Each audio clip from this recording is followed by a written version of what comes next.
ক্যান্সারে আক্রান্ত যুক্তরাজ্য প্রবাসী সাংবাদিক ও কলামিস্ট শেবুল চৌধুরীর জীবন ও কর্ম নিয়ে প্রকাশিত কিছু স্মৃতি ও কিছু কথা গ্রন্থের মোড়ক উন্মোচন হয়েছে।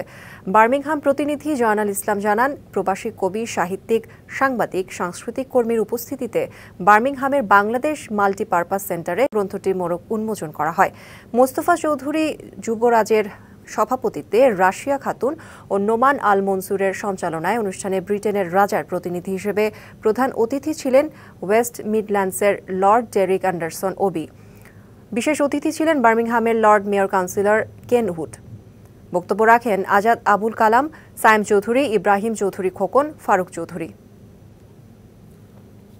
তার উপর যে গ্রন্থটা রচিত হয়েছে, আমি শেবুল চৌধুরী কবি মহাজন জানার ব্যক্তি জীবদ্দশায় এই ধরনের বই প্রকাশ তার কর্মের প্রতি ইতিবাচক যে স্বীকৃতি, সেই স্বীকৃতিটা প্রকাশ পায়। It's full of contributions from people who know him really well. এই বইটি আমি নিজে সম্পাদনা করেছি। প্রায় ৭২ জন লেখক পৃথিবীর বিভিন্ন এলাকা থেকে, ইউরোপের বিভিন্ন দেশ থেকে লিখেছেন। আমার বড় অনুভূতি আমি মরবার আগে অন্তত মানুষের ভালোবাসার যে স্মারক, ভালোবাসার যে স্মারকজন তাকে দেখলাম।